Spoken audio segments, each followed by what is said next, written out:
guys! Yes, we are watching another animated story time. This one, I forgot what the actual title was, but basically it says, I can make anyone fall in love with me. It's from the YouTube channel called Storytime Animated. Go check her out. Her link is down below. And as always, please subscribe and follow me on Instagram. My links are also down below. And please like and share the video and comment below if you want to see some more animations. But yeah, let's go. I blew out the candles on my birthday cake after my parents told me to make a wish. It was just my parents, my Uncle Alfred, and me, as always.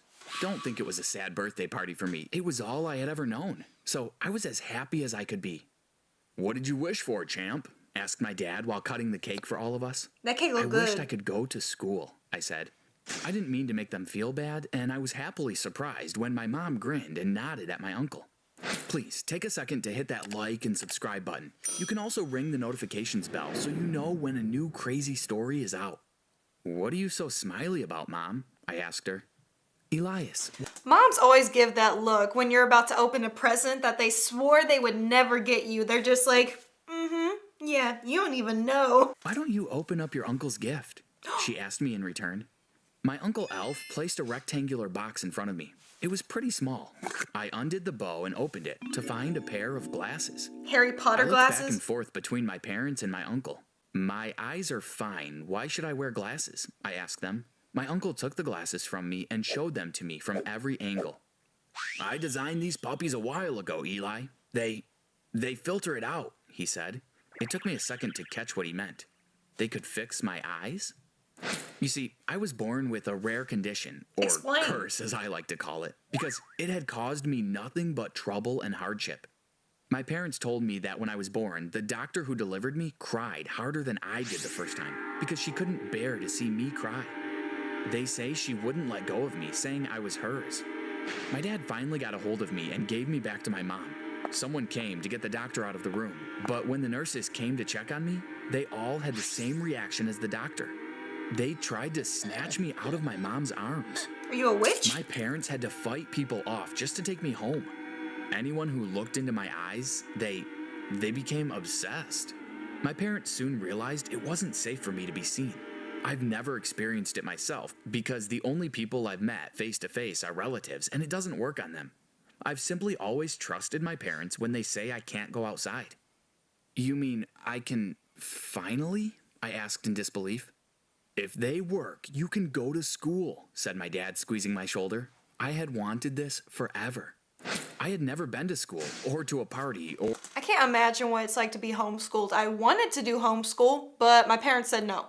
So I ended up doing what's called a work program, where half the day I do school and then the other half I go to a job. It was, better than being at school all day, I'll say that. Or to anything, really. I was 17 and had never seen a girl I wasn't related to, not in real life. I put the glasses on and everything looked the same to me, which I was glad for.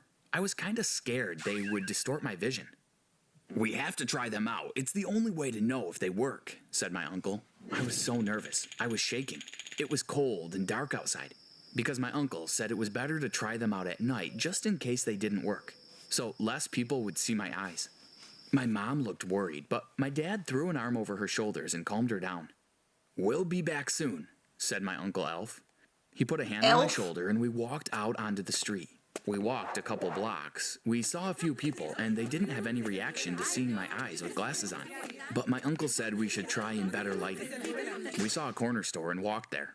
He made me go in myself to buy a candy bar and test out the glasses with whoever was behind the cash register. I walked in and did a double take because there was a girl behind the cash register. Just my luck. The first girl I ever saw, and she was absolutely gorgeous. She's cute. She smiled at me when I walked in. I gave her an awkward smile back and then just looked down at the floor. Aw, cute I teen browsed love. the aisles, sneaking glances at her when I could. She wasn't looking back at me, so I guess the glasses worked. Great, I thought. The one moment when I want my eyes to do the thing, they don't. I grabbed a candy bar and shyly walked up to her. I placed it on the counter between us and glanced at her. My palms were sweaty. "Is that all?" she asked. Her voice was like honey. I nodded because I couldn't get a word out. "I haven't seen you around here before. Are you new in town?" she asked me when she was getting my change. "You've probably seen me before, you just don't remember," I muttered. "I think I'd remember those eyes," she smiled. I could feel myself blushing a little. totally embarrassing. She flirty. She told me to have a good night as I left, and I muttered a "you too." My uncle was waiting outside, but the smile on his face told me he had seen everything. Aww. He gave me a playful punch on the arm and said, "Bet you wish the glasses didn't work right now, huh?" I chuckled and we walked home. Just rip them off. I asked him a million questions about what it was like going to a real school because soon enough, it would be my first day. My dad dropped me off in front of the local high school a week after my birthday. I walked in and was immediately approached by a guy my age. He looked kind of geeky, but he was chill. He was asked to show me around because we had most classes together.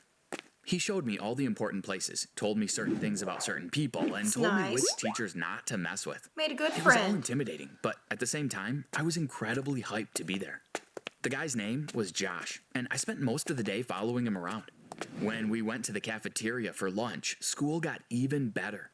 Guess who I saw sitting on a table? The girl from the corner store. Josh almost had to pick my jaw off the floor. What's wrong with your mouth? He grabbed my arm and sat me down at a table nearby. He started asking me what it was like to be homeschooled when the girl from the corner store walked up to us. "Hey, you," she smiled at me. "I didn't catch your name the other day." I said my name was Elias, and she told me her name was Angelica. It seemed fitting because she looked like an angel. Aww. She sat down next to Josh, and the three of us talked until the bell rang and we had to go to class.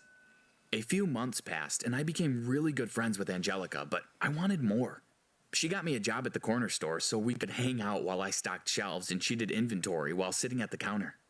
She was a cheerleader, and one night we were talking when she told me I should join the basketball team. By then, she knew I had been homeschooled for a long time, and I had told her that I shot hoops all the time in the backyard. She told me I should try out for the team, so I did. As if I wasn't nervous enough trying out for the basketball team, the cheerleaders joined to watch, including Angelica. She watching. I was better at shooting hoops than any of the other guys, even the ones already on the team. The next trial was that I had to play against the best player. Stakes were high. If I won, I could join. We were both sweating, both concentrating on winning. I finally jumped in the air, and at the last second, the ball fell through the net, and I won. I ran up to Angelica, picked her up, and spun her around. She laughed super loud, and that's when I knew I had to ask her. That's adorable. "Will you be my girlfriend?" I blurted out. I wanted to facepalm. I was sweaty, probably stinky, and she had just seen the ugly faces I make when playing basketball. Good for you putting yourself out there. You have to. That's the only way you're going to find out. Worst thing they can say is no, and that's not that bad. I thought I was about to get rejected in front of the most intimidating people at school. But then she said yes. I took her out on a proper date to a bookstore cafe she loved, and I felt like the luckiest guy in the world. I love this. I was doing amazing on the basketball team, and life was pretty much going perfect for me.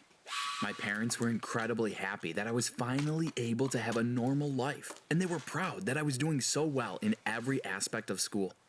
My Uncle Alfred occasionally checked up on the glasses to see if they had taken any damage, but I kept them in perfect shape. I went to basketball training every day after school, and practiced at home too, because we had the biggest game coming up. We were going to play against our school's rival school. The day of the big match finally arrived. There was excitement in the air. That's Everyone scary. was ready to support our team. Is there an There was earthquake? tension between our school and the Look at those kids. They look like 40-year-old men that just got out of prison. Look at those muscles. visitors. We were uncomfortable having them in our territory. Before the match, we shook hands with the other team. There was an unspoken rule to squeeze the other team's hands as hard as possible to intimidate them. The other team's coach came up to our coach, and they got into a heated argument. "No glasses. You better get 4 eyes off the court." Why? The other coach shouted. "You want one of my best players to play blind? How about I blind you?" My coach shouted back. Rawr. I was afraid this would happen, since I'm technically not allowed to wear glasses. What? The principal got involved and settled the matter. My parents had told her that I could hardly see at all without glasses, so an exception was made. When the timer started, we became Okay, I kind of get it. I think there's kind of a common rule that glasses aren't allowed during sports, because if you get hit in the face by something, you can get stabbed by the glass, or it could like actually hurt somebody. animals. My team worked together like a machine, and we were winning. Swish. Suddenly, one of our best players tripped and twisted his ankle.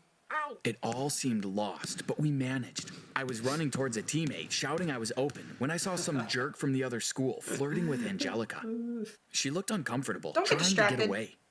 I was too distracted watching her, wanting to help her get away from that creep, that I didn't notice my teammate passing to me. He hit me square on the jaw, and I stumbled backwards.